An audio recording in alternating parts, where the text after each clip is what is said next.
everyone, and welcome to the My Ray of Sunshine podcast. My name is Mayra, and I'm here to help you receive the advice you deserve. Now, if you all are here, it's probably because you want to know exactly how you can prioritize your mental health, and that's why I have Elena here with me today to help clarify that for you. So welcome, Elena. Hey.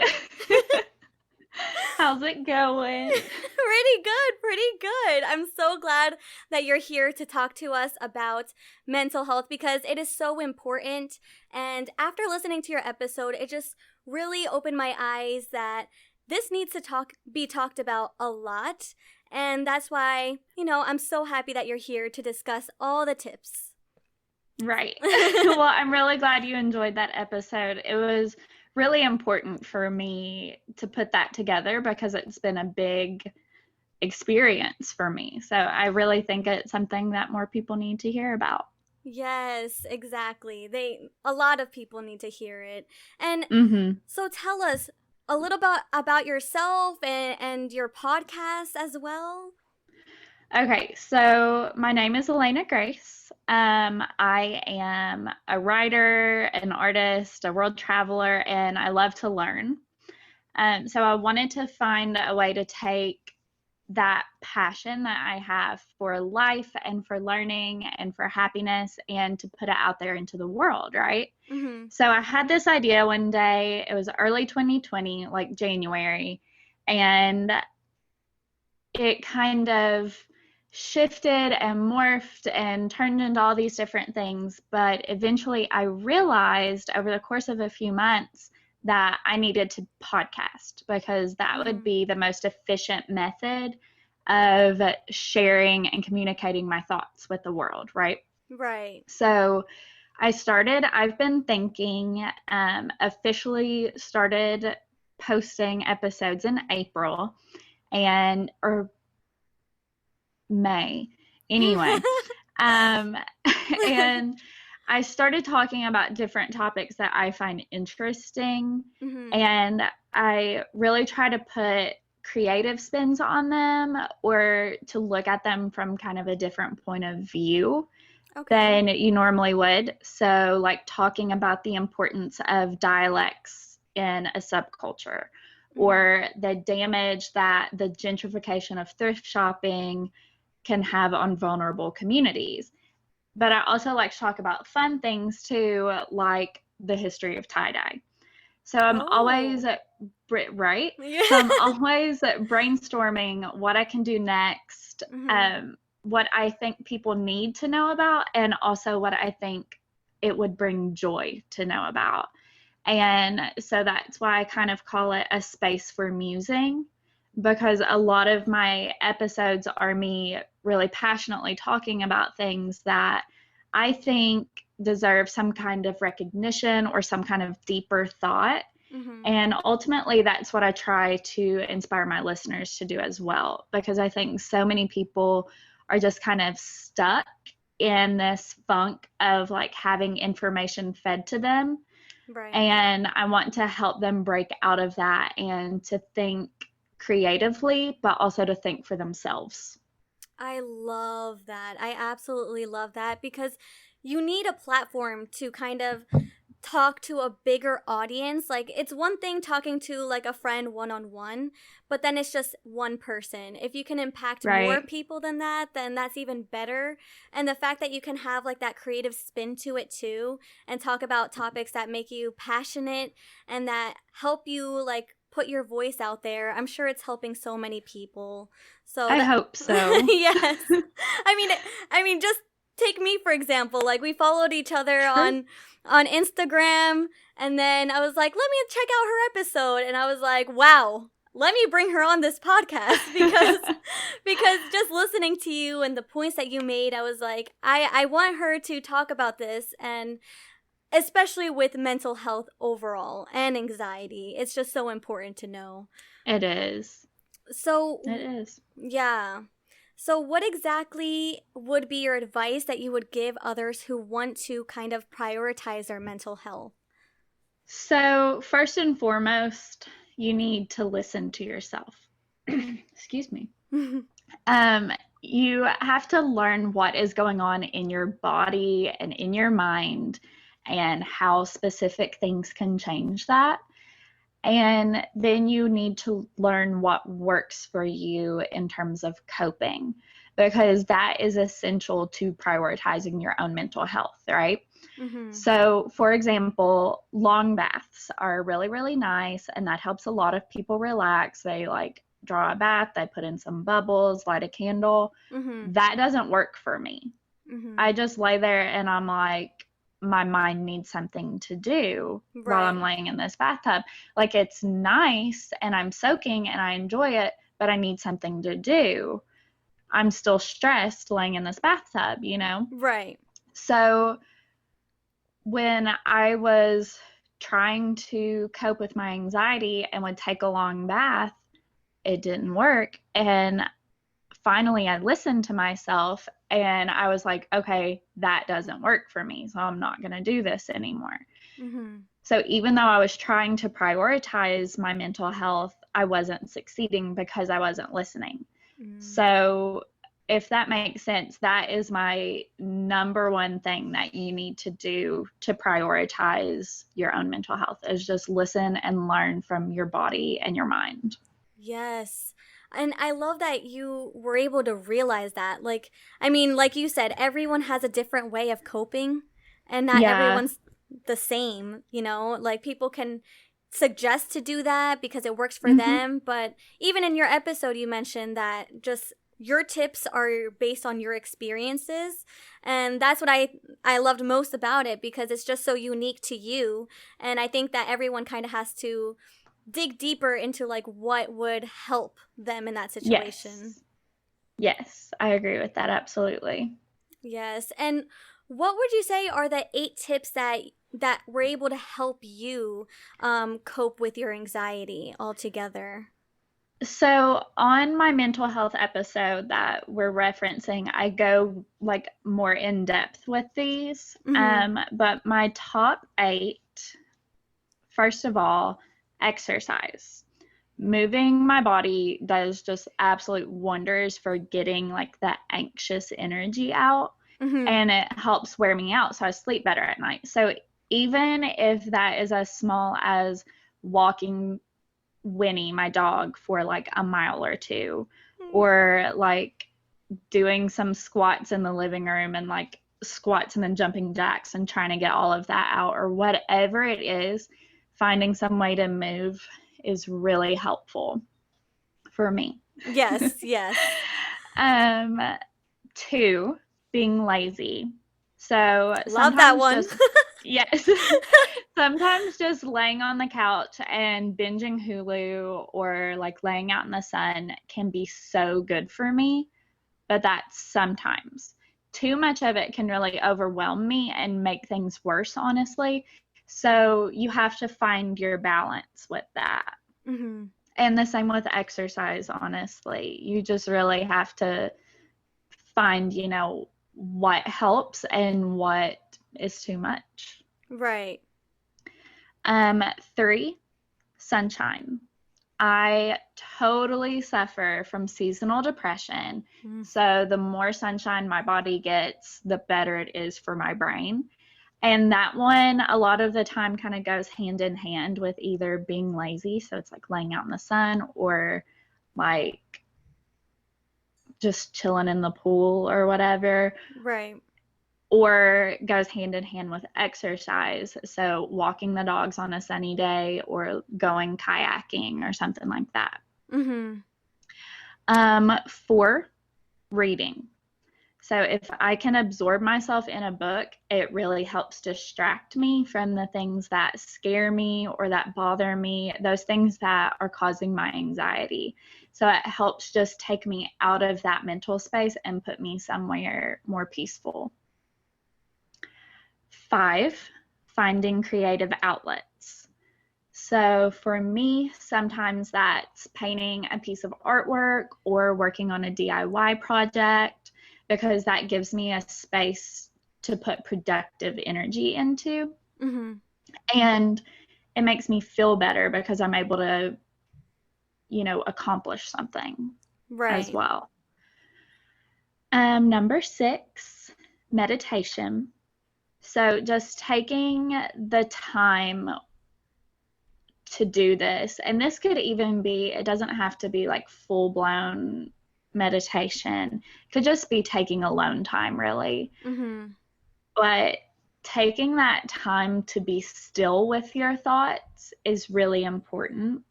Yes. I spent a lot of time learning this about myself, and it is one of the most important things that I've done. I think my thoughts overwhelm me when I let them just run wild. So taking that time to just be still helps me focus, but also allows for like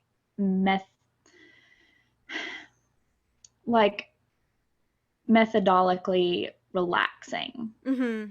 Right. Right. Number 7, talking to someone always helps me. So I usually rely on talking to my friends or to my boyfriend or sometimes my mama about what's upsetting me. Mm-hmm. And, some of my friends rely on therapists and they swear by them. I'll say I have nothing against a therapist. They're just not in my comfort zone at the moment. Mm-hmm. So I use, what's in my comfort zone. But either way, just having somebody to talk to is essential for getting whatever toxic thoughts are in your brain out and helping you deal with them. Yes. And then finally, medication. I highly, highly recommend, if you are losing control of your anxiety, looking into medication, because nothing else could have brought me back together and back to myself. But ultimately, I do want to say that just remember that you don't have to reinvent the wheel. You don't have to spend tons of time trying to come up with new ways to de-stress or to cope. Just find things that work with you and stick with them. Mm-hmm. And, give it a Google or find a good podcast about it and start there. Use some of the methods that they share. And those things that have worked for others, maybe not all of them will work for you, but some of them probably will, or like some version of it. Because Right. you'll stress yourself out trying too hard to find solutions. So just find proven things and start there, and then bada bing, you got something that works with you, and you can cope better. Yes. No, I love all of the points that you shared because I love how in the beginning ones, like they mainly were so related to each other in a way, like taking your dog out for a walk and just being outside or just being active and moving and going. And Yeah. I just think that's really important to like know like what exactly your body needs in that moment. And Mm-hmm. it's not even to say that for every time you have like a panic attack or something, like you're doing all of those 8 things. Perhaps you just want to draw, or you want to, be lazy, or you want to talk to someone. Like, I Right. think every experience is so different. And Yes, it is. yeah, it's so good to like be able to know what you need in that moment and be able to like have a support system to rely on as well. Yes. Because I mean, like you mentioned, some people rely on therapy, some people rely on medication. Like it all depends on like what can help you feel better and feel like you're mentally okay. Because in times of stress, it can get really overwhelming. And Oh yeah. I know. I feel like I keep thinking about like even yesterday I was having like a whole anxiety attack. I was just like, no, this is the worst thing ever. Yeah. But I think like usually what I do is I just like shut myself out and like I Mm. push everyone that I care about away. And then it's like, no, I want to deal with it.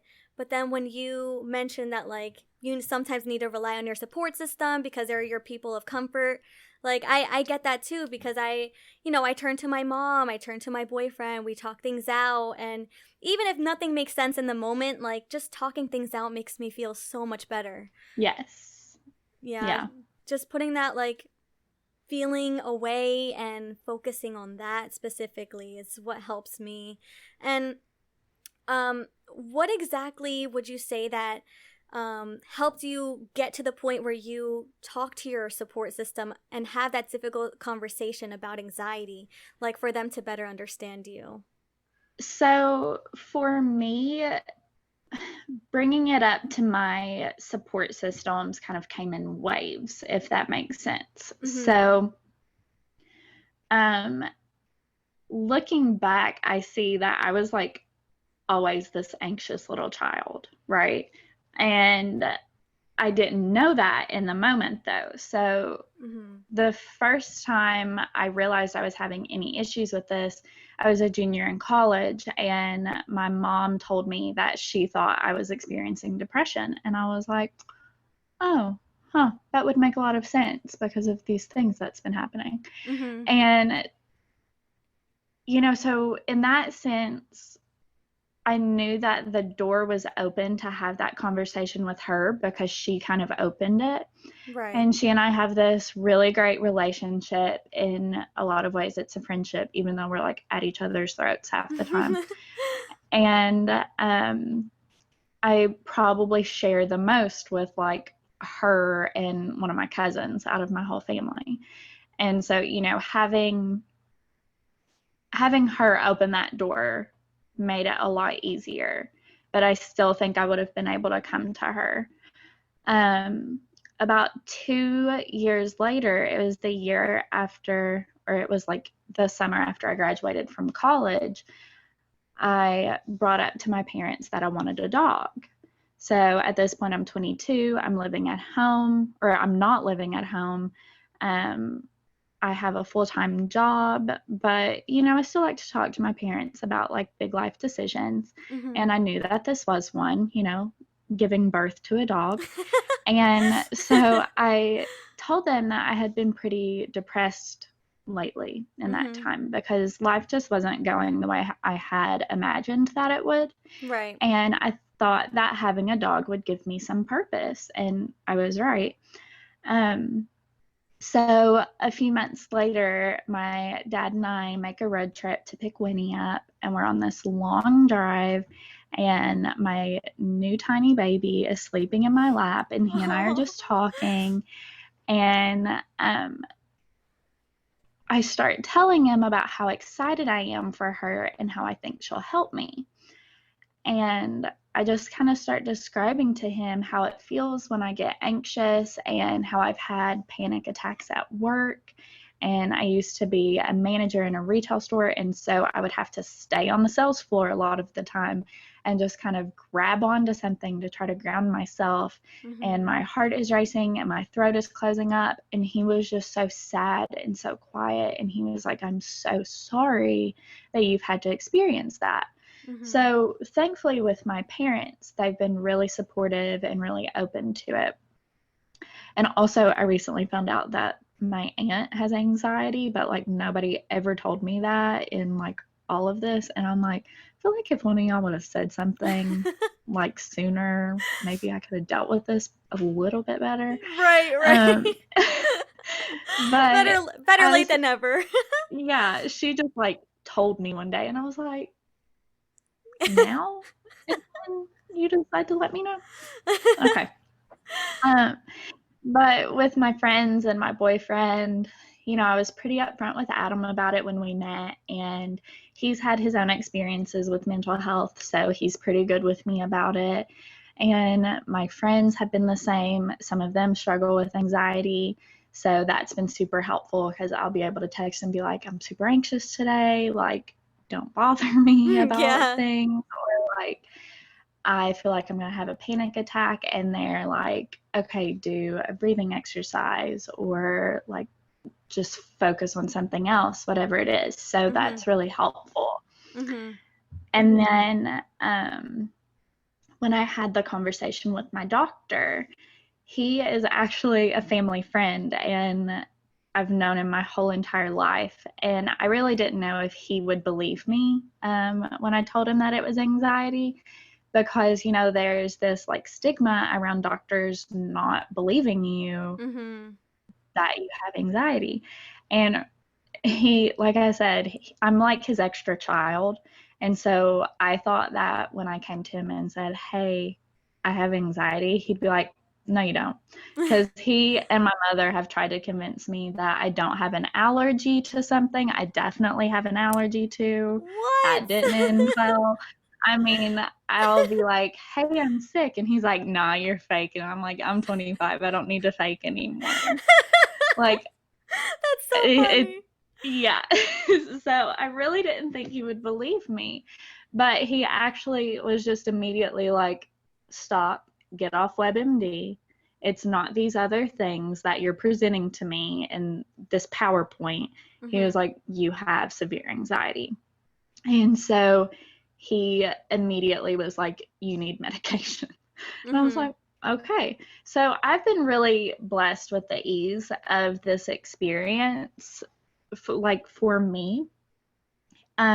And I know that not everybody has that experience. Mhm. But my best advice for someone going through this is to be just really honest and vulnerable with your loved ones. And I know that that can be so, so hard. Like it was really difficult for me to talk to my dad about it, not because I didn't think he'd believe me, but because that's not a kind of vulnerability that we typically have with each other. Mhm.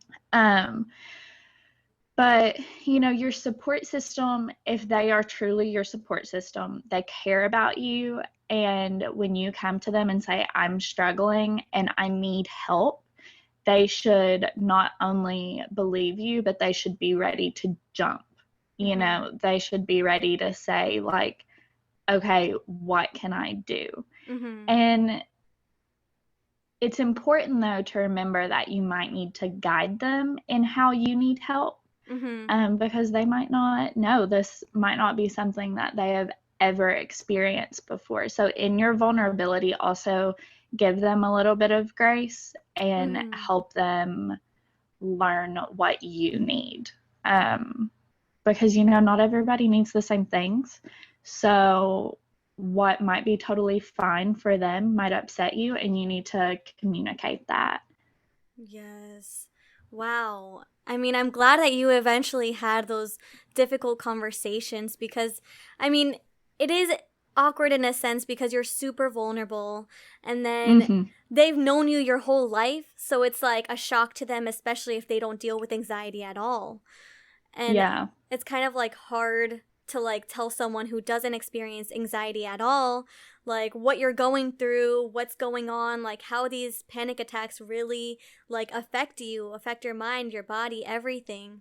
And I mean, I think that having that important talk, no matter how difficult it may be, can really change everything. Like it can help you get the help that you need because even if it's beyond them, they can try to give you suggestions on whether to see a Right. therapist, whether to go to the doctor for a checkup and see what they need you to do to help feel better. But at least anything that can help you cope with that aspect and is just really you really have to be mindful to do that also. And I'm glad that your Yeah, dog was in a sense your like therapy dog cuz like dogs are she just is.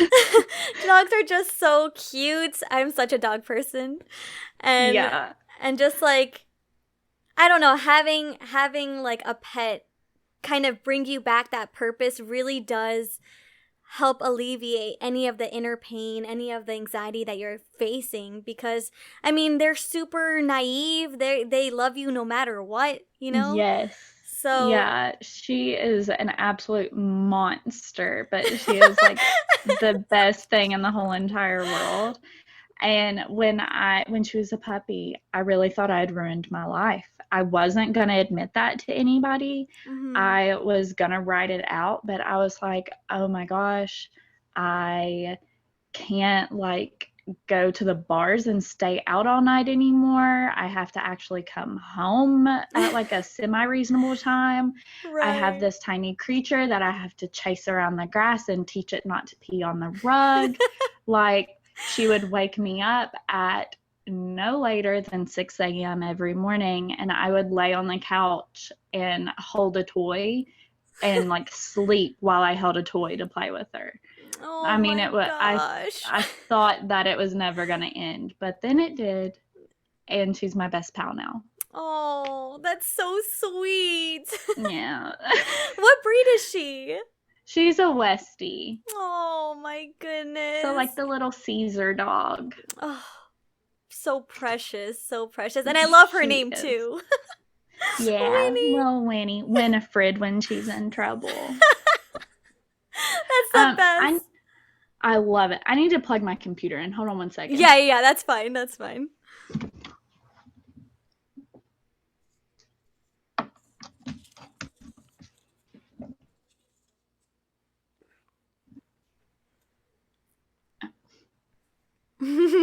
It wasn't saying it was charging at first, and I was like, did I plug the right thing into it? Like, what?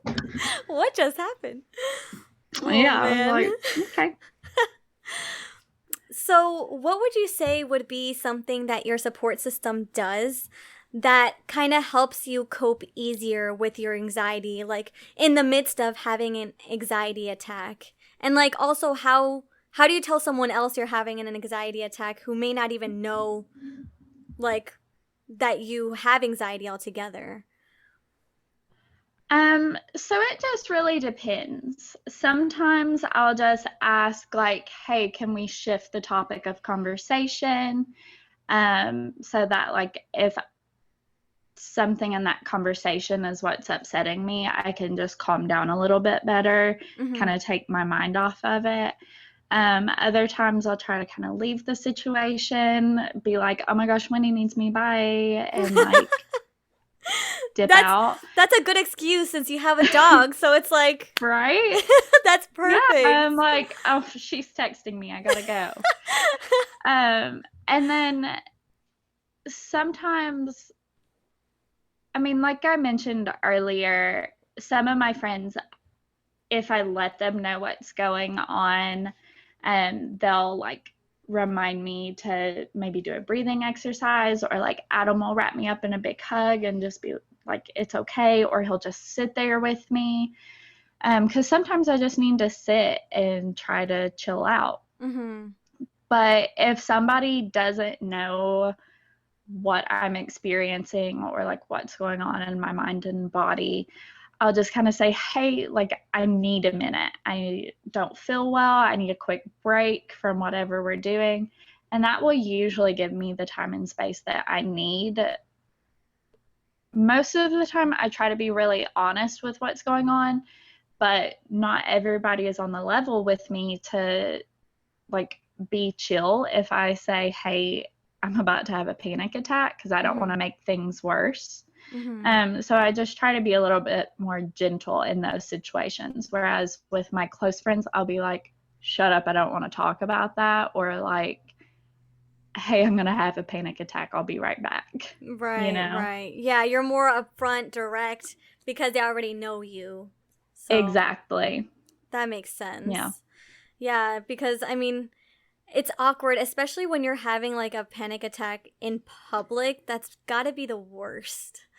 The absolute worst, because you're out of your comfort zone. Like I think like if I'm at home, I feel comfortable and I'm just like, okay, I can deal with this on my own, like by myself, like I can get through this. But if I'm like out in public with a bunch of people and there's like so many things going on, that freaks me out. Yeah.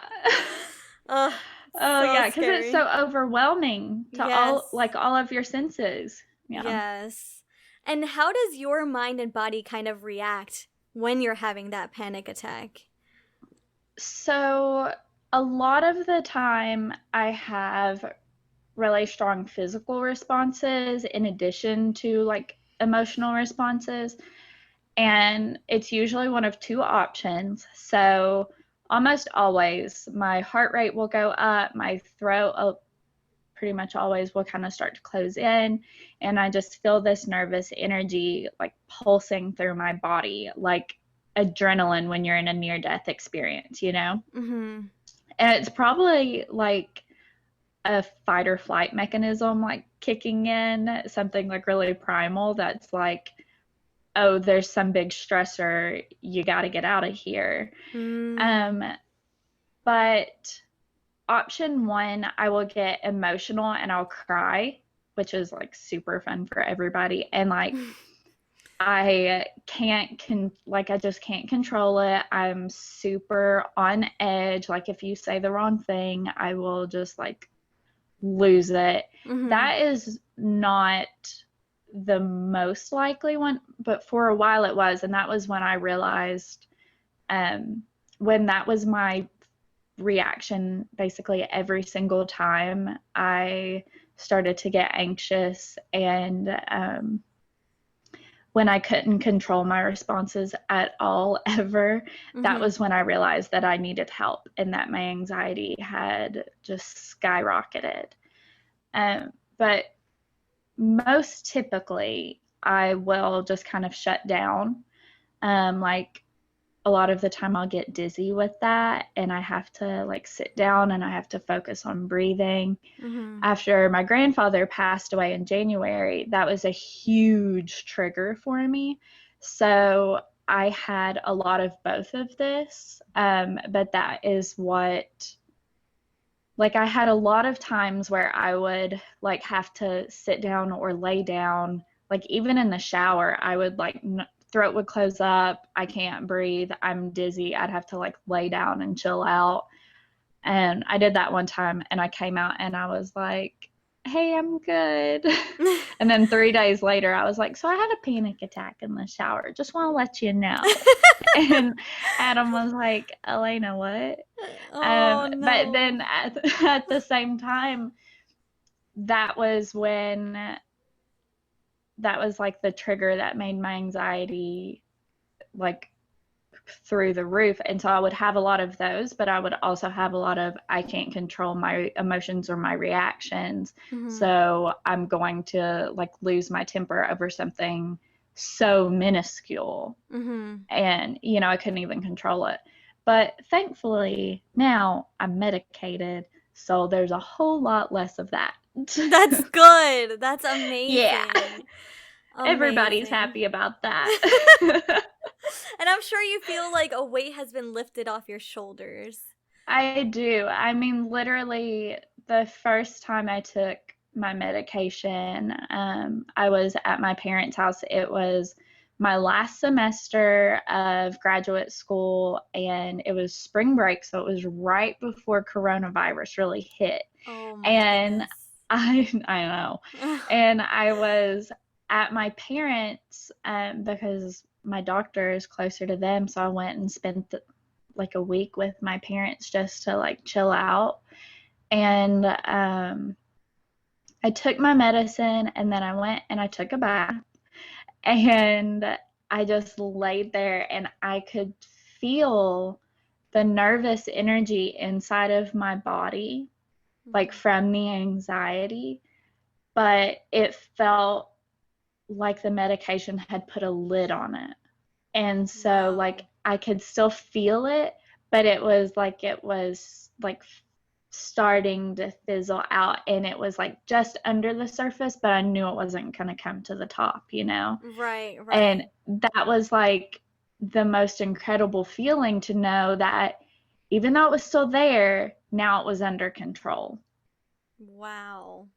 Wow, that's so Yeah. crazy that medication can help that much. And Yeah. and I like that you described exactly how it felt like putting a lid on it and just forgetting that and finally feeling like yourself again. Yeah, and I remember my mom was like in the other room, and she yells and she's like, Elena, is the medicine helping? And I'm like, no, yeah, actually it really is. And she was like, oh, Wow. wait, what? Already?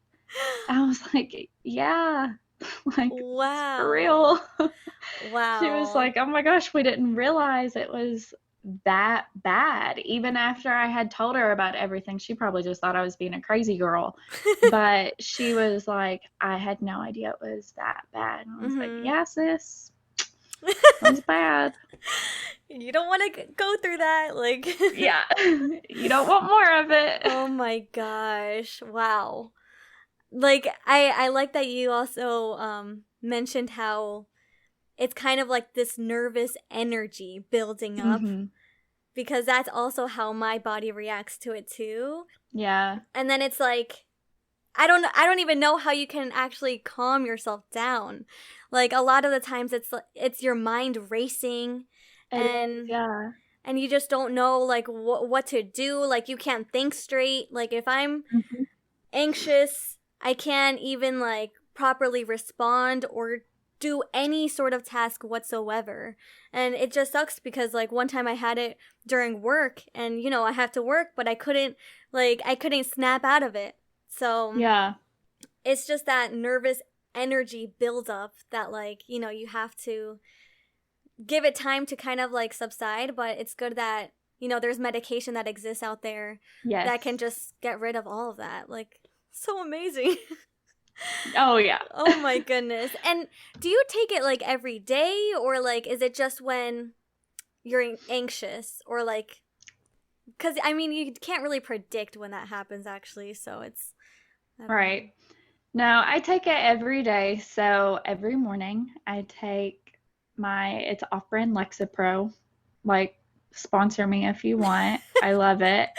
Um, it has been so helpful. And I actually take a lower dose of it, because that's what he wanted me to start on a lower dose and see, what that would do for me. Mhm. My roommate Allison takes a higher dose of it than I do because she has anxiety as well. And that's what she needs. Mhm. For me, it has worked really well. And I'm really thankful for it. I call it my happy pills. Adam calls it my crazy pills, you know, whatever. Yeah.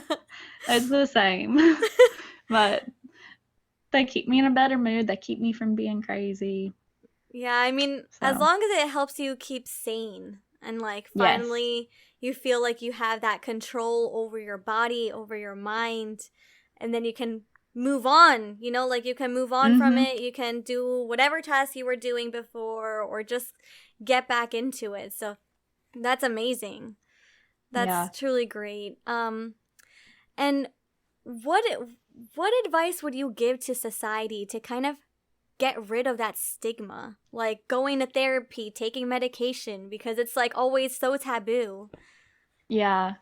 I think that most importantly, like I said earlier, being open and vulnerable about the issues. And this applies to literally anybody and everybody. Like, if we would all be open about it, then it would lose its status as taboo. Mhm. But for people with platforms like yours and mine, influencers, celebrities, the more people who are honest about who they are and what they experience, that will and share that with their following, then people are going to accept that as increasingly normal as well. So that will help do away with that stigma as well, I think.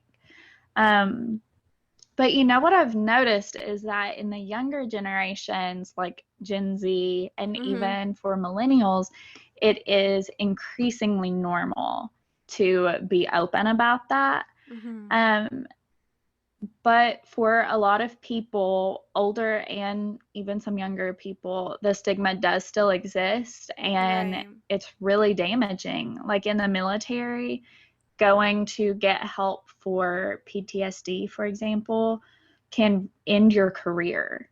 And that's really not Wow. fair. Yeah, it's really not fair that asking for help means that you have to stop living the life that you love. And so, in that sense, also, I would say that increasing education on mental health is essential to moving away from that stigma. Wow. I didn't even know that. I didn't even know Yeah, that was even something that was happening. Like that's crazy. And I hate that people hear like that you're going to therapy, they automatically think there's like a deeper issue. And even if you're right. just going to just talk about your day, like there's nothing wrong with that. Like there's nothing wrong with confiding in someone and just talking about what you're thinking, how you're feeling. Like it's just should be Yeah, normal. one of my friends goes and literally just like she will spend a whole session just talking about how much her sister annoyed her, or like how can I deal with this annoying thing my mom does, or whatever. Just like learning how to deal with things like that, and then just like checking in, like, are you doing okay? And that's all it can be sometimes. It Mhm. doesn't have to be this like Freudian, I want to do something psycho. Right. It can be something so simple and mundane that you just need help working out for yourself. Mhm. Yeah, exactly. Because I mean, we're always in our thoughts, and sometimes when we're too much in our heads, like it can be very toxic. Very, very Yeah, you toxic. overthink things. That's Mhm. always been something that I've had to deal with. When I was a little girl, I did martial arts for a really long time, and I always kind of got scolded a little bit because they were like, Elena, you are overthinking it. You know what you're supposed to do. If you would just like let go and not stress out about anything, you'd be able to do this so easily. Oh my gosh, my dog's barking. Um, and so, that's one of those things that looking back, I'm like, oh, I've always been this anxious person.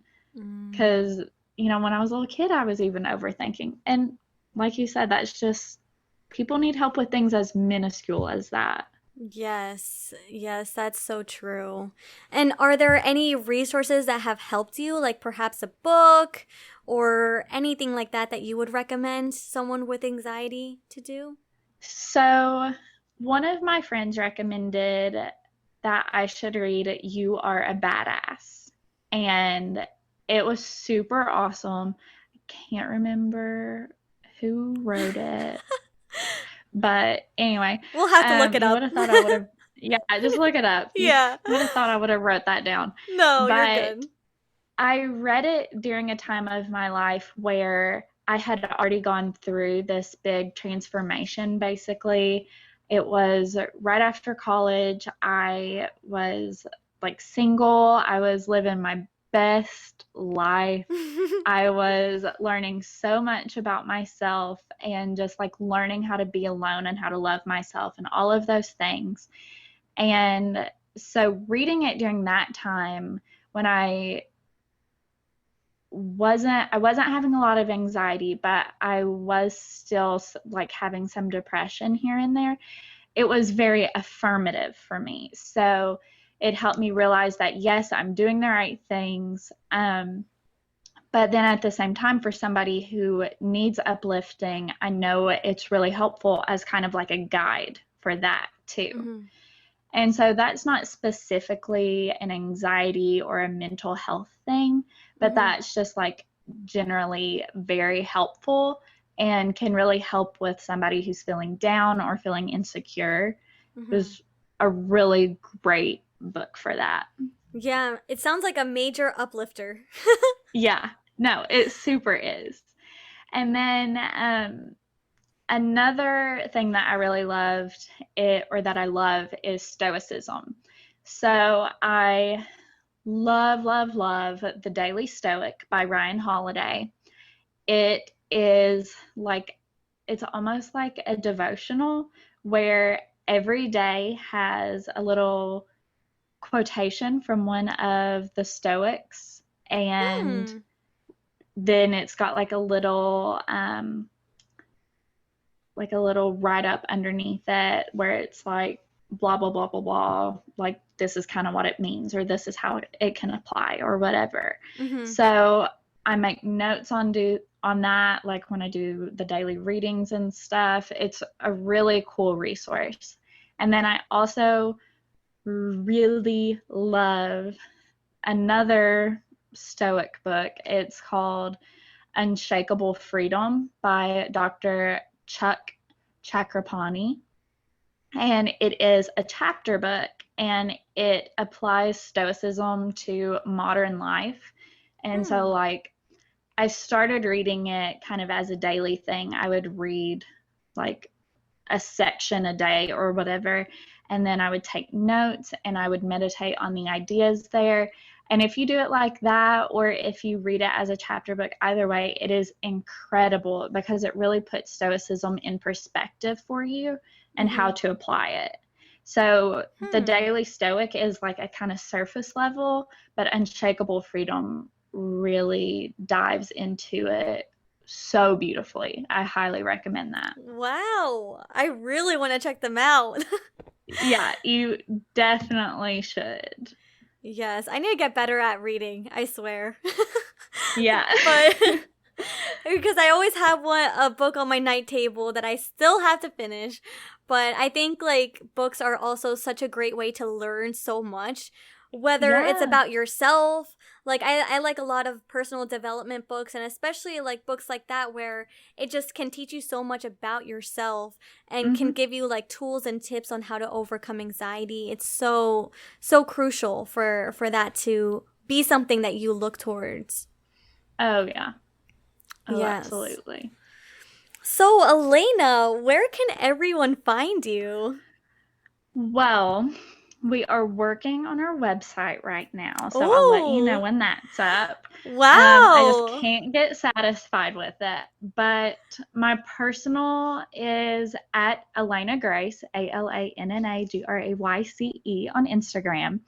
And then the podcast is at I've Been Thinking Pod. So follow there. We have a Facebook page as well, so go like us there. It's called I've Been Thinking with Alanna Grayce. And then we have a brand new Twitter, so definitely give us a follow there too. I'm working on that. I've not been on Twitter since my sophomore year of college, so that is 6 years. So wow. yeah, oh I am elderly. I don't have one, so don't even worry. So that one is at Been Thinking Pod, like BEEN Thinking Pod. I was like, am I spelling that right? Is that enough letters?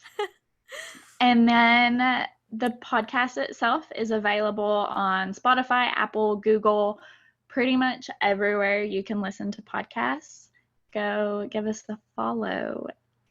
That's so awesome. Well, thank you. Everyone should definitely check you out because thank you. I mean, I think your topics that you cover are so fun and relevant, and it will be so insightful for everyone to just listen and see how you can help them in other areas as well, and not just in anxiety. I hope so. Thank you so much for having me on. I've had so much fun doing this. Yes, me too. Thank you. Honestly, thank you so much too, because I was so excited to bring you on and talk about this topic, because I know like when I recorded my anxiety episode, like early on in my podcasting journey, I was like super nervous. I was a nervous wreck, but you know, like it's a difficult topic to talk about sometimes, but it's so good to just put it out there and it is keep getting rid of that stigma that it always has. But, you know, hopefully that's just, you know, it'll get rid of it soon. But I hope so too. I really thank you for being on here. And thank you. Not a problem. So, everyone, I really hope this podcast made you smile at least once. Stay tuned for more advice and positivity next Friday. As always, it's Mayra. I hope you have a beautiful day, and especially now that you know how to prioritize your mental health. It is really, really important. Like, everyone should do it, not just with anxiety, but just for your well-being in general.